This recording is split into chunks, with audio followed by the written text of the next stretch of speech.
அம்மா இன்னைக்கு என்ன சமையல்னு பார்க்கலாமா? பார்க்கலாமாப்பா. சமைச்சிட்டேன் அம்மா. சப்ஸ்கிரைப் மறந்துடுறீங்களே.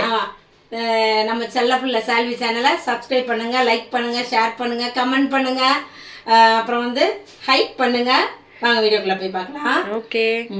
நம்ம சேனலில் கமெண்ட் பண்ணுறாங்க 2-3 சப்ஸ்கிரைபர் நம்ம சொந்தங்கள்லாம் வந்து அவங்களுக்குலாம் ரொம்ப நன்றி. அவங்க பேரை சொல்லணும், நான் பார்த்துட்டு சொல்கிறேன்.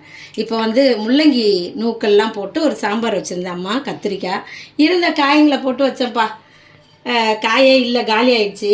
நாளைக்கு போய் வாங்கலான்னு தம்பி சொன்னான். அதனால் இதுதான் இருந்துச்சு, நான் வச்சுட்டேன் சாம்பாராக. அப்படியே ஒரு 4-5 மீன் பீஸ் இருந்துச்சு, அதையும் வறுத்து வச்சுருக்கிறேன்.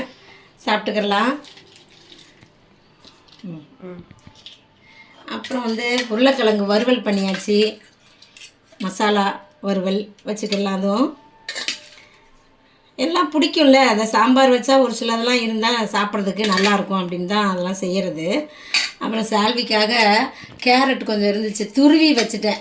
அதனால் அவருக்கு கொடுத்தேன். இன்னும் கொஞ்சம் சாப்பிட வைக்கணும் இனிமேல் தான். அப்புறம் பலாப்பழம் நேற்று கட் பண்ணோம். ஆமாம், அது இருக்குது. நல்லா உரிச்சு பாதி எல்லாருக்கும் ஷேர் பண்ணி முடிச்சு மீதி இங்கே இருக்குது. சாப்பிட்டது போக இன்னும் கொஞ்சம் சாப்பிடணும். ஈவினிங் இன்னைக்கு ஸ்நாக்ஸுக்கு சாப்பிட்லாம். அப்புறமா அதெல்லாம் அவ்வளோதான். அப்புறம் பலாக்கொட்டை கூட எடுத்து வேக வச்சுருக்கிறேன். என்ன செய்யலாம் அப்படின்னு யோசிக்கிறேன். தோலை உரிச்சிட்டு பொரியல் பண்ணலான்னா பலாக்கொட்டை பொரியல் பண்ணி சாப்பிட்லாம். அதுவும் நல்லாயிருக்கும். இன்னும் கொஞ்சம் கேஸ் ட்ரபிள் ஆகும். ஆமாம் தானே? வீடியோவில் உங்களுக்கு தெரிஞ்சால் சொல்லுங்கள். பலாக்கொட்டையும் கேஸ் ட்ரபிள் தானா? சாப்பிட்லாமா?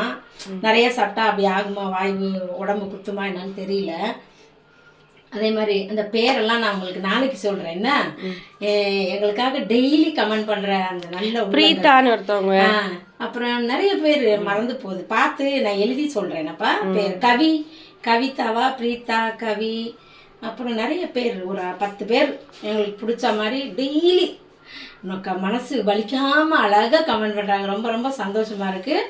எல்லோரும் அந்த மாதிரி நம்ம சப்ஸ்கிரைபர்லாம் பண்ணுங்கள், பிடிச்சவங்களாம் பண்ணுங்கள். அப்புறம் ஒரு சிலர் வந்து அன்றைக்கி மீன் நிறையா சாப்பிட்லாமா, டெய்லி சாப்பிட்லாமா நான் கேட்டிருந்தேன்ல. ஒருத்தவங்க கன்னியாகுமரியிலேருந்து பண்ணியிருந்தாங்க. சூப்பராக இருந்தது. டெய்லி சாப்பிடுங்கம்மா, பயப்படாதீங்க. ப்ரோட்டீன் எல்லாமே அதில் நிறையா சத்துக்கள்லாம் இருக்குது, நீங்கள் டெய்லி சாப்பிடுங்க அப்படின்லாம் சொல்லியிருந்தாங்க. ஒரே ஒருத்தர் தான் காசு பணம் அப்படின்ற மாதிரி எழுதியிருந்தாங்க. காசு இருக்கிறவங்க தான் சாப்பிடணுமா, இல்லாதவங்க சாப்பிடக்கூடாது. இருக்கிறவங்களும் சாப்பிடுவாங்க தான், விடக்கூடாதுல்ல. எல்லாமே ஸ்ட்ரென்த்து தானே, அப்படிலாம் பேசக்கூடாது. சரியா? சரி, அவ்வளோதான்ப்பா. நம்ம சமையல் இன்றைக்கி இவ்வளோ தான். இதை பண்ணி முடித்தாச்சு. உங்கள் வீட்டிலலாம் என்ன சமையல்னு கமெண்டில் சொல்லுங்கள். இன்றைக்கி பிறந்தநாள் திருநாள் கொண்டாடுற எல்லாருக்கும் வாழ்த்துக்கள் சொல்கிறேன், ப்ரேயர் பண்ணிக்கிறேன். எல்லோரும் சந்தோஷமாக இருங்க. நாளைக்கு என்ன சமையல்னு நம்ம அடுத்த வீடியோவில் பார்க்கலாம். பாய்.